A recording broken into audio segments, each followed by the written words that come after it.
Hello and welcome to another Planet Destiny exotic weapon review. Every person that has played this game knows this gun, at least, where it came from. We all used its first form when we started out in the game. In a similar fashion, the quest for this gun harkens back to that very first mission in an overwhelming wave of nostalgia. It ends right where we first began our journey. But enough about memories, this gun has a ton of perks, so grab a drink, sit down, and prepare for a very long review. For scopes, we have the classic scope optimized for range and stability. Next is the modernized scope. It grants additional zoom and target acquisition. In my opinion, the only scope you should really use on this is the modernized scope.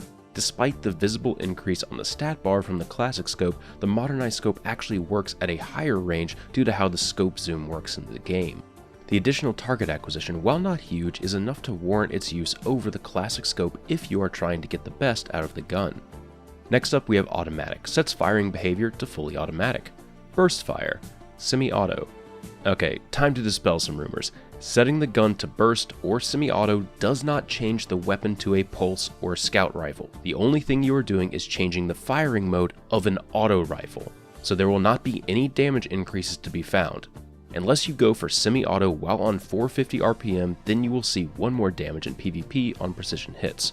For right now, I suggest only using the automatic firing mode and using your finger to control the rate of fire, since that doesn't require going into a menu to gimp the gun. As a side note, I do not think that this selective fire feature is bugged, nor do I think Bungie needs to change it in any way. The gun is an auto rifle, and selecting other fire modes should keep the gun as an auto rifle. The only benefit you gain is slightly better recoil management, but once you practice with the gun in automatic mode, you'll find that you don't need those features anyway. They're there for flavor and fantasy. Moving on to the stat mod perks, we have hammer forged, rifled barrel, and braced frame. If you're using the gun in 450 RPM, I suggest keeping it on hammer forged, as rifled barrel hurts the reload a little bit too much. Also, brace frame, while a huge boost to the stability, also reduces the magazine size to 20. If you're using it in 900 RPM mode, I suggest keeping it on braced frame. If you've ever used the Doctrine of Passing, you know that you need all the stability you can get with high rate of fire autos. If you're worried about extending the range out some in that mode, that's why you have the modernized scope equipped. The next stat mod column has extended mag, which grants a larger magazine, counterbalance, and rangefinder. I really like this column because it offers a lot more customization than normal weapons have to offer.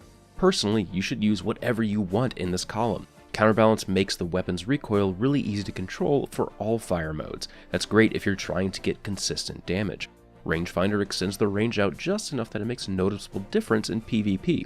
Extended magazine really helps the slower rate of fire mode since it has a lower mag size, but if you can control the recoil of the higher rate of fire mode without counterbalance, then you'll have a massive magazine to use as well. For me, I preferred using extended magazine on the slower rate of fire mode since that does have a low base mag size. For the higher rate of fire mode, I swapped between counterbalance and rangefinder depending on what I was doing. That's the kind of beauty of this gun. If you need to customize it to an encounter, you can. The final two perks are the rate of fire nodes. We have 450 RPM mode, which grants some bonus range. The 900 RPM mode will grant bonus stability. As a general rule of thumb, I found it best to use the 450 mode in PvE and the 900 mode in PvP. Almost forgot here, on the left side of the gun you get +2 agility from the lightweight perk when this gun is held, just in case you didn't have enough perks on this gun already. Alright, that's a lot to take in for one gun, but now we need to get in and examine how it actually performs. For PvE, I found the most success using the 450 RPM mode. Despite the lower magazine size, each round packed more of a punch, so I was able to take out more enemies in each magazine compared to the 900 RPM mode. Since the recoil while using hammer forge was easy enough to control, I went with extended magazine as well to add a little bit more potential damage to each magazine. Of course, this gun does have some problems in PvE.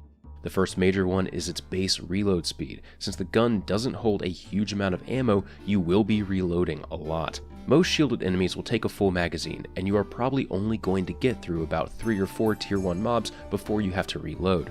If you want to use this in PvE, I suggest grabbing some auto rifle reload gloves to help make your reloads a little bit quicker. The other thing I don't really like about this gun in PvE is that it doesn't really offer anything. It's taking up your exotic weapon slot and providing zero combat utility. Look at Monte Carlo for example. It's an exotic auto rifle that will help out your melee recharge times. Hard Light has no fall-off damage and will over-penetrate targets. Necrochasm, even if it isn't in year 3, has Firefly damage. Khvostov has the ability to adapt its stats to a certain situation, but that doesn't necessarily give you any utility that helps you or your group in PvE.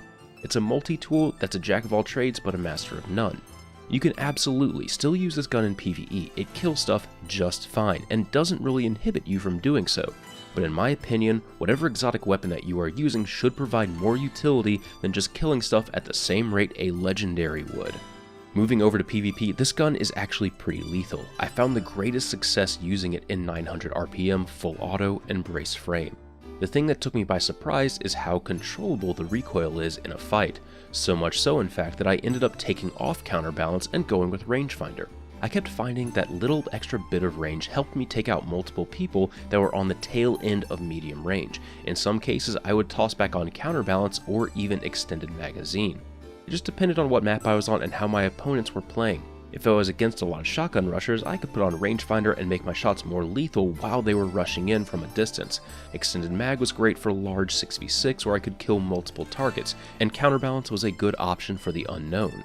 I have to say though, don't use the 450 RPM mode. It kills far too slow, especially against competent opponents.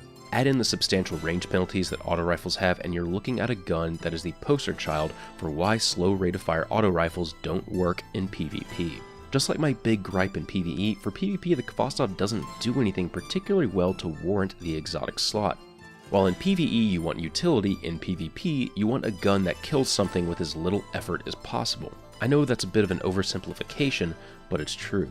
Exotics like Last Word, Thorn, and Mida have been staple exotics in PvP because of their lethality in multiple encounter types. Khvostov just doesn't meet those standards, not because of the perks on the gun, but because of its weapon type.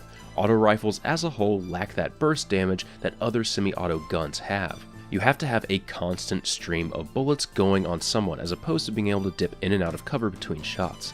In fights where you can funnel damage into someone, it'll often be a close trade. So in summary, the Khvostov is a decent weapon when you aren't looking to take things too seriously. It's a great throwback to year 1, but sadly it does not retain the lethality of a year 1 auto rifle. Hopefully in the future we could get some very small changes to it, like a reload speed buff, or a very small change to the recoil direction stat so it isn't so reliant upon the higher stability and counterbalance modes. It seems fitting that a new version of the first gun we all use is the last video and weapon I will be reviewing for Planet Destiny. I want to thank all of you who took the time out of your day to watch these videos. I'll be continuing my weapon reviews and some other Destiny content on my personal channel for now. Thank you all for watching. This has been Patrick Casey with Planet Destiny, and thank you for letting me be your guide to the Destiny universe.